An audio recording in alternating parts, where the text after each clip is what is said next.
আমাদের যে ফ্যামিলি কার্ডটা, এটার মূল লক্ষ্য বা উদ্দেশ্যটা কি?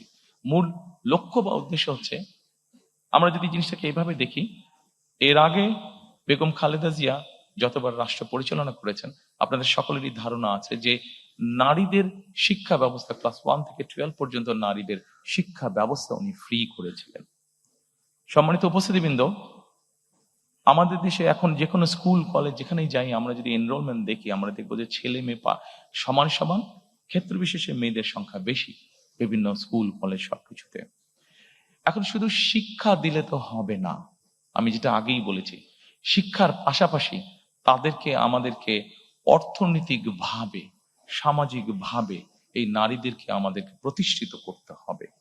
এই নারীদেরকে সামাজিক এবং অর্থনৈতিক ভাবে প্রতিষ্ঠিত করে, শুধু শিক্ষা আছে, শিক্ষার সাথে সাথে যদি আমরা তাদেরকে অর্থনৈতিক ভাবে প্রতিষ্ঠিত করতে পারি, সামাজিক ভাবে প্রতিষ্ঠিত করতে পারি, আমরা একটি শক্তিশালী সমাজ গঠন করতে পারবো।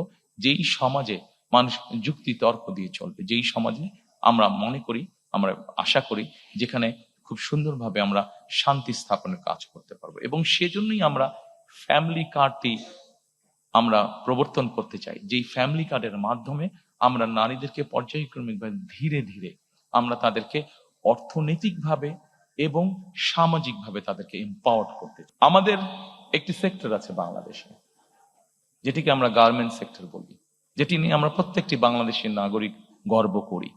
আমরা যখন বিদেশে যাই, যারা বিদেশে থাকি বা বিদেশে যাই, আমরা যখন জামা কাপড় কিনি, যখন লেবেলটা দেখি মেড ইন বাংলাদেশ, মুখের মধ্যে সুন্দর একটা হাসি আমাদের ফুটে ওঠে। ভালো লাগে মনের মধ্যে যে এই জামাটা মেড ইন বাংলাদেশ। যখন কোনো ব্র্যান্ডেড শপে আমরা দেখি মেড ইন বাংলাদেশ কাপড়টা, এই গার্মেন্ট শিল্পে বহু নারী কাজ করেন। বলা যায় টোটাল গার্মেন্ট শিল্পে যত মানুষ কাজ করে, যত শ্রমিক কাজ করে, তার 70% বা তার কিছু বেশি নারী শ্রমিক আমাদের। এখন সম্মানিত উপস্থিতিবৃন্দ, শুধু একটি সেক্টরেই কেন আমরা নারী রাখবো? আমাদের নারীরা তো কৃষিতেও কাজ করেন, আমাদের নারীরা তো অন্যান্য অনেক সেক্টরে কাজ করেন। আমাদের একটি লক্ষ্য এবং একটি পরিকল্পনা হচ্ছে যে বাংলাদেশে আমরা গার্মেন্টস এর বাইরে আরো নতুন নতুন কতগুলো সেক্টরকে আমরা নিয়ে আসতে চাই, যেখানে নারীদের আরো বেশি সংখ্যক কর্মসংস্থানের সুযোগ হবে।